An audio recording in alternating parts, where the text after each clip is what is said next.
Olá, meus caros alunos, tudo bem com vocês?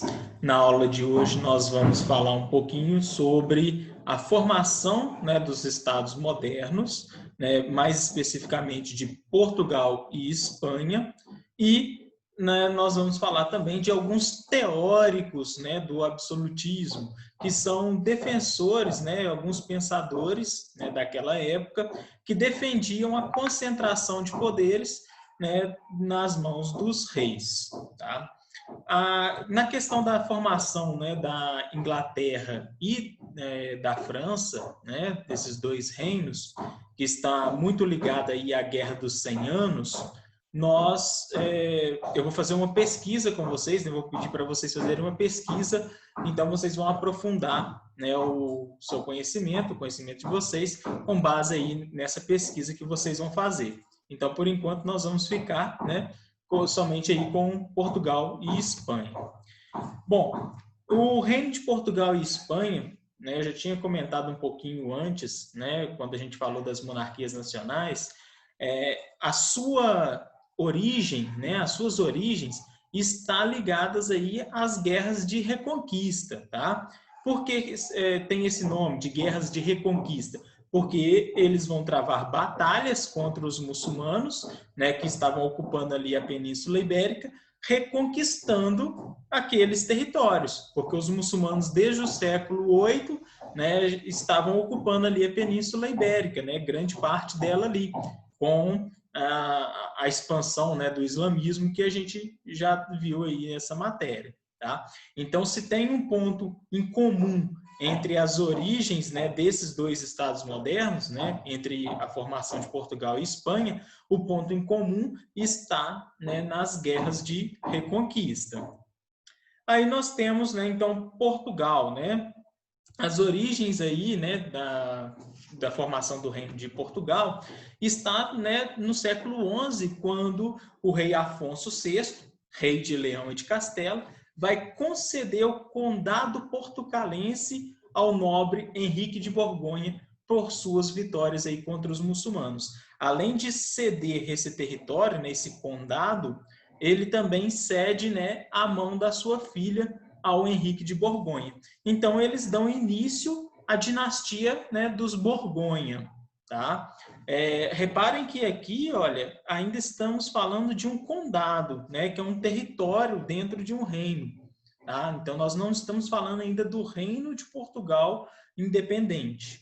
Aí, esse reino vai se tornar independente a partir do filho do Henrique de Borgonha, o Afonso Henriques, que vai romper com os reinos ali de Leão e de Castela, tá? E vai tornar o condado portucalense independente, com o nome de Reino de Portugal. E a partir disso ele continua as suas lutas, contra os muçulmanos e expandindo o seu território, dando origem aí, ao território de Portugal que nós conhecemos hoje, tá? Aqui eu coloquei para vocês, muçulmanos mouros, tá? Porque os muçulmanos que habitavam ali a Península Ibérica, eles eram chamados ali pelos cristãos de mouros, que vem do latim, de negros, tá? Por conta que a maior parte, dos muçulmanos que ocupavam a Península Ibérica ali vinha do norte, da África, tá? Então, aqui nós temos o mapa da Península Ibérica antes da Reconquista. Então, no momento em que eles estão iniciando essas guerras de reconquista, a partir do século XI. Então, nós temos aqui o Reino de Leão e de Castela, juntamente com alguns outros reinos aqui, mas os dois mais expressivos é o Leão de Castela, contra o Califado aqui de Córdoba. Então, toda essa região era ocupada por muçulmanos. Então, o Henrique de Borgonha vai receber do rei de Leão de Castela o condado portucalense, tá? Que vai ficar aqui nessa região. E o seu filho vai se tornar, vai tornar esse condado independente, tá? E o Portugal depois vai conseguir conquistar essa região aqui de Algarves, tá? E formando então o território de Portugal. O reino de Leão e de Castela também continua, né? Claro, os reinos cristãos continuam nessa expansão, né? Nessa luta contra os muçulmanos, né? E vão cada vez mais conquistando esses territórios. Então, no século XV, só faltava, né, o território aqui de Granada, que era domínio aqui dos muçulmanos, tá? Então, Portugal ele foi governado aí por mais de 200 anos pela dinastia dos Borgonha, né? Aquela iniciada lá por Henrique de Borgonha, né? E o seu filho, né? Afonso Henriques, tá? Mas, em 1383, o rei Dom Fernando, né, não vai deixar herdeiros do sexo masculino, né? E a dinastia vai chegar ao fim. A rainha que assumiu o trono, ela estava com o interesse de entregar, né, o reino ali ao rei de Castela, que era o seu genro, né, casado com a sua filha. Tá? Só que a burguesia, né, portuguesa, né, os banqueiros, os comerciantes ali, que estavam interessados em manter a sua independência, em ampliar a sua expansão marítima, né, o seu comércio marítimo ali, queria um rei que apoiasse esse crescimento comercial e que não fosse submetido a um outro reino, né, não fosse submetido ao reino de Castela. Então, eles vão passar a apoiar, né, esses grupos, o grupo da burguesia vai passar a apoiar o irmão bastardo do falecido rei, né, Dom Fernando, que vai ser o Dom João. Então, Dom João, com o apoio, né, da ordem de cavaleiros que ele fazia parte, né, a ordem de cavalaria de Aves, juntamente com esses comerciantes, esses banqueiros aí, vão lutar contra, né, o rei de Castela. O Dom João ele sai vitorioso, né, nesse conflito que ficou conhecido como a Revolução de Aves, né, e preserva, né, passa a preservar então a independência política de Portugal, né? Portugal continua independente, separado de Castela e vai dar início a uma nova dinastia, tá? Que é a dinastia de Aves, né, que vem aí de Dom João. E esse período, né, da dinastia de Aves é o período no qual a nobreza, né, ela vai estar subordinada, né, aos reis, né, essa nobreza agrária aí, né, e os reis vão passar a centralizar cada vez mais os poderes em suas mãos e vão favorecer essa expansão marítima.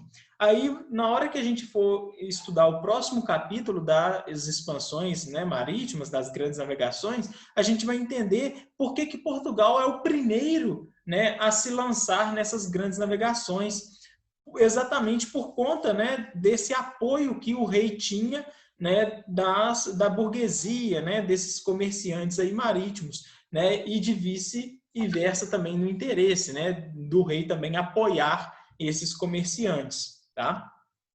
Então essa é uma característica. Então foi assim que o Reino de Portugal foi fundado. É claro que tem muitas histórias, muitas batalhas, né, muitos conflitos entre esses períodos aqui, mas, né, a título, né, didático, foi dessa forma que o Reino de Portugal, né, foi fundado. A sua vizinha, né, a Espanha, né, ela, como eu disse para vocês, ela também tem a sua origem, né, na sua formação ali com as guerras de reconquista, né? Então, eles estavam lutando ali contra os muçulmanos, principalmente ali por meio dos reinos de Aragão e Castela, que eram os dois mais expressivos reinos, né, os dois mais fortes. Esses reinos contavam ali com cidades portuárias muito movimentadas, né, bem prósperas, uma burguesia muito rica, que colaborava muito com a luta, né, dessa monarquia aí, dessas monarquias contra os árabes. Né, porque precisava de dinheiro para, né, fazer uma guerra, para mobilizar um exército, para alimentar um exército. Então, esse dinheiro vinha muitas vezes, né, dos burgueses. Já comentei isso com vocês, né, que a burguesia ela financiava, né, esses nobres, né, essa monarquia. Tá? Então, em 1469, esses dois reinos eles se unem. E isso é um fator assim, muito importante, né, porque a força de dois grandes reinos, né, em um só. Então, o rei Fernando de Aragão e a rainha Isabel de Castela vão se casar e vão unir seus esforços aí na luta contra os muçulmanos, né? E em 1492 eles conseguem conquistar a região de Granada, que era aquela última, né, o último reduto, né, muçulmano ali na Península Ibérica, e depois, anos mais tarde, né, vai conseguir conquistar também o reino de Navarra, né, no norte, completando aí a formação do reino da Espanha. Né? Então aqui a gente tem, né, o reino de Leão e Castela, né, o reino de Castela, que vai se unir ao reino de Aragão, tá? Os dois juntos, né, com uma força muito poderosa, vão conseguir, né, conquistar o restante, né, do território muçulmano aqui na Península Ibérica. Depois, anos mais tarde, né, vão conseguir conquistar o reino de Navarra. Então, o território da Espanha, atualmente, ele corresponde a toda essa região aqui, tá? Enquanto o reino de Portugal, né, pertence a este território aqui. Tá? Aqui é interessante a gente ver também, né, na legenda, a gente observa, né, essa expansão aí do reino de Portugal. Né, o território inicial, né, o condado portucalense, depois a conquista aqui, né, de Afonso Henriques, né, quando ele torna o reino independente, e aqui, né, as conquistas posteriores aí, né, da dinastia de Borgonha. Bom, então, visto, né, que esses reinos, né, Portugal e Espanha, né, foram os primeiros a se fortalecerem, né, os primeiros assim, né, porque nós tivemos também a Inglaterra e a Espanha, né, com outras linhas temporais, né, digamos assim. Então, eles vão se fortalecer muito, por isso que eles vão ser os primeiros a se lançarem, né, nas grandes navegações, tá? Porque eles já vão estar com estados centralizados, né, estados estabilizados, né, bem sustentados. Nós vamos ter, além da Igreja Católica apoiando o poder desses reis, alguns pensadores, alguns teóricos, né, desse período aí, que vão justificar, né, a concentração de poderes nas mãos dos reis. Tá? Então, olha só, os teóricos do absolutismo. Né? Nos estados que iam se formando ao longo da Idade Moderna, o poder dos reis não podia ser contestado. Isso porque a igreja legitimava seu poder dizendo que era vontade divina. Né? Então, o rei estava ali por vontade divina. Então, quem somos nós, réis mortais, né, para contestar aquele, né, poder? Então, a sociedade ela continuava dividida, né, de acordo ali com o seu nascimento, né? Mas, além da igreja, os reis também contavam com o apoio de alguns pensadores. É claro que sempre tinha uma pessoa ou outra, né, que criticava esses poderes, né? Mas também tinha aquelas pessoas que defendiam esses poderes. E aqui nós vamos ver 4 desses representantes aí. Né? O Nicolau Maquiavel é tido aí como o primeiro, né, o pai da filosofia política. Né? Ele vai escrever aqui entre o século XV e XVI. Tá? Ele é um florentino, ele era um ministro ali, né, da casa dos Médici. Tá? E ele vai escrever a sua obra, O Príncipe, que é como se fosse um manual, né, de como o governante deveria governar. Né? Então, nesse manual, O Príncipe, estava ali dizendo como que o governante conquistaria o poder e como ele deveria agir para manter esse poder. Tá? E o que vai resumir as ideias aí, né, de Maquiavel, ainda que não tenha sido uma frase dele, né, é essa daqui que todo mundo já deve ter escutado falar. Os fins justificam os meios. O que Maquiavel quis dizer com isso? Né? Quer dizer que não importa, né, o que você faça, né, no caminho, né, quais meios você utilize, desde que seja, né, para, no fim, manter o seu poder. Ou seja, o rei ele pode torturar, ele pode fazer uma guerra, ele pode cobrar impostos, ele pode prender arbitrariamente uma pessoa, enfim, ele pode fazer o que ele quiser, né, se no fim é para manter o seu poder. Né? Então, os fins justificam os meios. Tá? E isso daqui, né, claro, as ideias de Maquiavel vai além da política, né? Nós utilizamos os pensamentos, né, os escritos de Maquiavel, né, na nossa vida, né? Por isso que vocês já devem ter escutado, né, falar dessa frase, né, às vezes sem estar dentro do contexto, né, político da Idade Moderna. Nós vamos ter aí o Jean Bodin, tá? Ele vai usar um argumento, né, diferente, né, do Maquiavel, porque o Maquiavel ele vai defender que a política ela deve ser separada, né, da igreja, né, para que o rei pudesse ter uma independência, ele não poderia estar subordinado à igreja católica. Tanto é que as suas ideias vai ser um pouco perseguidas ali pela igreja católica naquele momento, tá? O Jean Bodin não, né? Ele já vai utilizar um argumento mais religioso para justificar o poder do rei, assim como outro teórico que a gente vai ver aqui para frente, que é o Jacques Bossuet, tá? Então o Jean Bodin diz que o poder do rei tinha origem divina, tá? E por isso não poderia ser contestado e era um poder ilimitado e perpétuo, ou seja, até a sua morte.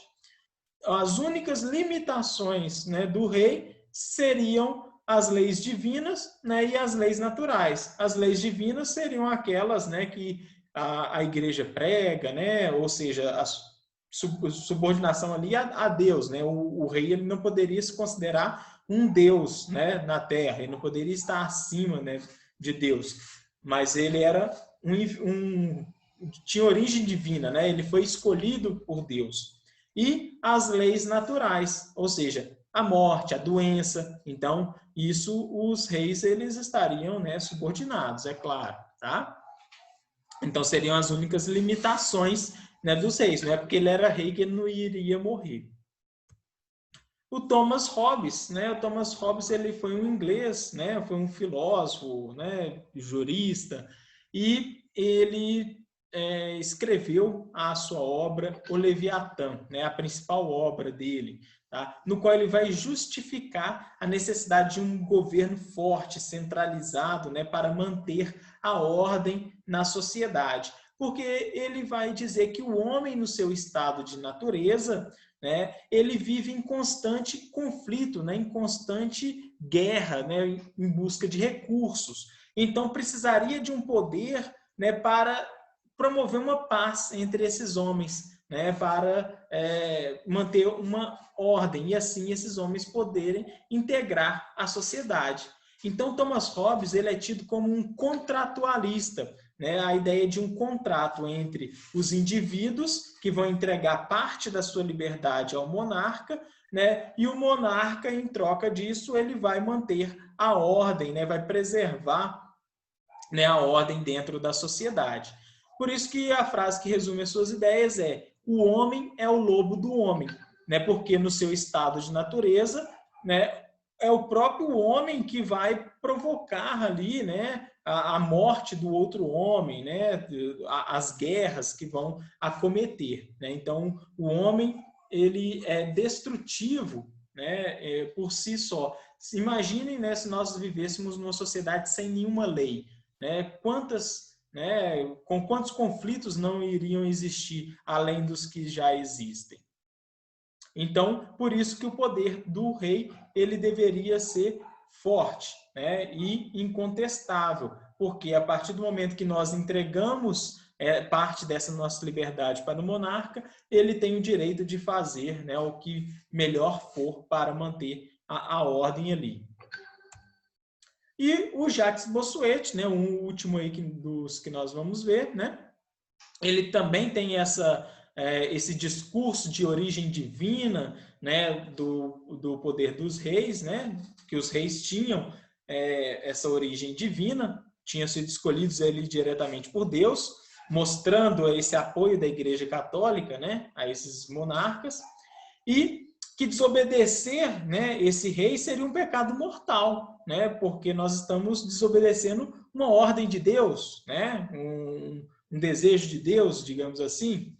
Então, um dos reis que vai fazer valer aí, né, das ideias, né, do Jacques Bossuet, vai ser o Luís XIV, né, que vai declarar: o Estado sou eu. Olha essa frase quão forte ela é, né? O rei, ele está falando que todo o Estado é ele, né? E isso daqui resume o absolutismo, né? No qual o rei tinha poder judiciário, poder executivo, poder legislativo, poder econômico, poder militar, né? Ou seja, todo o poder do Estado estava nas mãos, né, do rei. E a sua obra, né, mais conhecida é a Política tirada da Sagrada Escritura, né? Ou seja, com base, né, em textos sagrados, ele vai, né, escrever textos ali políticos para justificar esse poder aí dos reis. Tá? Então, com isso, a gente termina aí a nossa aula, nessa parte aí da Idade Moderna, né, da política, né, do absolutismo. A gente já viu aí do mercantilismo, tá?